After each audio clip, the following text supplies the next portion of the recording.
Hello fam, how are you all doing? Let's talk about Maga supporters. I don't know how people choose candidates without doing proper research. You need to know if the person you're voting for is going to work in your favor. But I think a lot of Maga supporters didn't do that. Anyways, let's get right into the videos. So Trump's cuts and his funding freeze are also affecting some federal employees who voted for him. As you see here, someone named Justin posted this online. This is in direct response to Trump, and he wrote, quote, "It really sucks that in 1 week of your presidency, I know you have to investigate federal spending, but my job is federally funded, and it cut my overtime and knocked it down to 37.5 hours a week. If this isn't resolved, I'll lose everything. Thanks, and I voted for you," shaking my head. That really does suck, Justin. If only you had another alternative for president. Someone who wouldn't have frozen funding and cut vital programs. I mean, 2 weeks. I'm done. You want to talk about regretting your vote? I never thought I'd say that, but I regret my vote. I voted for Trump. I voted for Trump, and I regret it now. As a Hispanic, I voted for Donald J. Trump. Dude, I regret it so much, man. I am regretting I voted for Donald Trump. I voted for Donald Trump, and now I regret it. A lot of people who were like me voted for Trump and have to account for that. I regret voting for Trump. So deeply regret my vote for Donald Trump. I regret voting for Trump. I was a dumbass, voted for Trump. It was the worst decision I ever made. I've seen the light, and I got out of Maga. A lot of us there have seen the light. We have deep regrets. I feel guilty because I voted for Trump twice. I feel very guilty because I feel responsible. That's why he's still running. I was with Trump for 9 straight years. I'm disappointed. I'm very disappointed in Trump right now. Science under siege. Trump's cut threatened to undermine decades of research. The lasting human impact of Trump funding freeze, an 86-year-old ride to dialysis now feels tenuous. Trump's foreign aid cuts scramble young public servants' career plans. Trump's reckless agenda of firings and funding cuts devastates Americans nationwide. Let's hear more stories. Yeah, I want to jump on the bandwagon of saying that I regret my vote for Trump. My whole family does. My husband and I own a farm in Ohio that was funded through the Inflation Reduction Act, which Biden signed into law.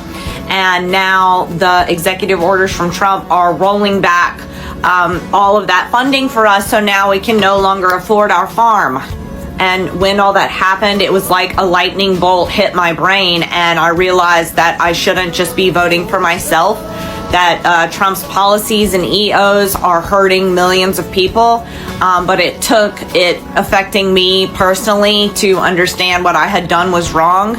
And I think it's really important for anyone to come out who voted for him and is now negatively impacted by the executive orders, or maybe you have friends or family, especially in minority communities, who are being very heavily impacted by what's going on right now. So yeah, I think it's time for us to stop being so selfish maybe and to vote for what's best for the country instead of just in our tiny little, because we're all in the same boat now and we're all equally screwed by our new president. Question: why did you think a billionaire who was surrounded by billionaires cared about the little people? If you can't afford to own a farm without handouts from the government and you're not in a position to own that, it's the same thing. If you have enough money to buy a car, you don't need a Ferrari. UK here, it's like Brexit. Lots of promises to make everyday people's life better, and the opposite happens. They literally laid out what they were going to do ahead of the election. I'm sorry this happened to you, but hard lesson we all have to pay for you and all the other Magas' ignorance. F around and find out. Somebody tell me they're lying right now, because what the do you mean that I'm not gonna get my SNAP benefits? What the do you mean? We are possibly going to lose our farm if NRCS doesn't hold up their contract with us on the EQIP program. Because of the executive orders, there's a pause or a freeze on the funding, and they're not able to pay out on the stuff that we completed or anything going forward. Beyond betrayed. They used us during the campaign. The elected officials from the Republican Party, they actually told us that it was not going to touch the documented people. I mean, you're an educator. You didn't vote for Trump eliminating federal funds. No, I did not vote for that. I do not think that's what the voters want. If we have federal cuts, then that's going to mean bigger classroom sizes. I would lose teachers, first and foremost. It's devastating. Laughing emoji. Did they think all their benefits fell from a coconut tree? Laughing in Kamala. You voted for this. Trump told you what he was going to do, but you thought it was going to happen to everyone else but you. You didn't have compassion then. Why should we now? I'm a bit confused. Isn't Elon saving trillions for Americans? Trump has not frozen essential funding. You absolutely voted for this. It was all spelled out in Project 2025. Didn't you do your own research? That is the question. I wonder if people don't research before voting. You need to know the person you're voting for. You need to read their manifesto. You need to know what they're promising. It seems like they didn't do that. MAGA regret is a trend. And just like buyer's remorse, I anticipated that this would happen. There was no way that people willingly made this decision and they were actually fully educated in their decision. They considered all options. They considered all possibilities. They considered the impact that this could potentially have, or they even glanced at 2025, Project 2025. They didn't. And so some of this was about, and so I get it. Do I feel like the government entity as a whole might not always benefit the American people? Yes, I do think that. Do I feel like sometimes politicians trump regular average people like me and you? Yes. Do I think that people attach themselves to the idea and concept of the fact that a billionaire could potentially run America better than politicians? Yes. And I think that what people did was attach themselves to the dream that they could potentially have access to that amount of money, that they could potentially get into this environment where Trump was going to change the status quo of how we live, how we eat, how we breathe, how we operate as a country, and how the government operated specifically. I think that he led with that because that was the emotional appeal that he could attract so many different people. Even after he disrespected so many different nationalities, said so many different offensive things, has been in very compromising situations when it comes to women as well. Y'all still voted for him. And so now I'm starting to see all these videos that are, it's like a trend where it's like MAGA regret. And so there's all these people that are going through the reasons why they are regretting voting for Donald J. Trump and how they didn't understand that whatever decision making he was going to make, that it would impact things that are so closely related to what they need, what they depend on, what they do on a daily basis, maybe even their employment, their livelihood, the employment, livelihood, and dependency of their loved ones, whatever it is. I stand in solidarity with the 92% and say,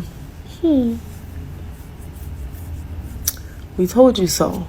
The truth of the matter here is this: some people don't research. When it comes to casting votes, choosing a candidate, they don't research. Some people go by what other people tell them to do. Some people go by what they see people doing. Some people follow the crowd. Some people go by personal hate for the next candidate, or maybe the skin color or ethnicity. Some people go by race. There's so many reasons why people choose candidates. It's very important for us to look beyond all that and focus on the person that is going to make your life easier as a human being. You don't have to choose candidate based on race, ethnicity, and all that. I know, to be honest with you, even if we preach this from now to the next century, people will still vote candidate based on all these things, their race, their religion, and all that. So a lot of people are not being informed about the implication, the consequences of their decision. They just do it. Oh, this person has the same skin color as I do, let's vote. Or this person speaks my language, or let's vote. Or this person goes to the same church, or we are both from the same religion, let's vote. Don't cast your vote based on that. It's very important to choose candidates based on their manifesto and promises. I know sometimes politicians make promises and they don't keep to it. And sometimes we voters, we the masses, we have this mindset of a billionaire already has money, so he should spend the money wisely by doing what is required of him to do. But that's not always the case. I've seen cases where billionaires don't make the best politicians. They don't rule the people the best. Trump was upfront with what he was going to do. He didn't just wake up and decide to cut off funds. He didn't just wake up and decide to freeze funds. These were the things he wrote down. He penned it down. He told the people, this is what I'm going to do. So Trump should not be faulted. Some of his policies are not palatable, but he laid them down for everyone to see. So it's the people's fault because they did not do their proper research. They didn't even take time out to look at the Project 2025 to see what Trump is promising to do. The video coming up next is an example of people that vote because of other people ask them to vote. People that vote because of religion. Let's have a look. I regret voting for Trump. It's honestly one of the biggest things that I regret of my entire life because I voted for Trump in the Trump versus Hillary election. It was actually my first election, and I was super, super excited to vote. I voted for Trump basically because my religion told me that unless I voted Republican, I was going to hell. I was also going to a deeply religious college. It was a Christian fundamentalist college, and they had brought in Republicans that entire year to come speak to the students. They said that really as Christians, we can only vote pro-life. And so they would say, even though he might not follow some of the Christian pathways that we like to see or Christian values, we have to vote for him because he says he's a Christian and he's pro-life. And that if you do not, and that if you vote for Hillary, basically the whole world will go to shit. I was also kind of groomed growing up to never vote for a woman because I was taught complementarianism, which means that women are supposed to submit to their husbands and to men in general. And they would tell us about Jezebel, who's this horrible queen in the history of the Bible. And then they would say that Jezebel or someone like Jezebel is going to return in the end times. And so people were saying that was Hillary. And people were like, yeah, she might be acting nice now, but if she gets elected, a woman will be the downfall of the United States, and Christians will be persecuted, and all of your family and friends that are Christian are basically going to be unalived. There was so much fear and control in my brain that I did not vote for Trump in the primaries. I knew that I did not want to vote for him, but I felt like my religion was more important to me because I was so scared of hell. And so I do not really think I had a choice. And you can say, yeah, nobody can see you in the ballot boxes, but I was convinced that I would go to hell immediately if I did that, and that my family and friends would be destroyed if Hillary won. So if that is the reason, if you are voting for Trump out of fear or out of your religion, that is not true religion. Politics and religion can be completely separate. You can say, well, some has moral values, the other doesn't. Both of the parties have different moral values than the other. Democrats really want to do social welfare programs to help the poor and needy and the sick, which is something Jesus talks about. So vote Democrat, free of conscience. If you are a Christian, your faith and your politics do not have to be intertwined. Thank you so much for watching, and I'll see you all in the next one.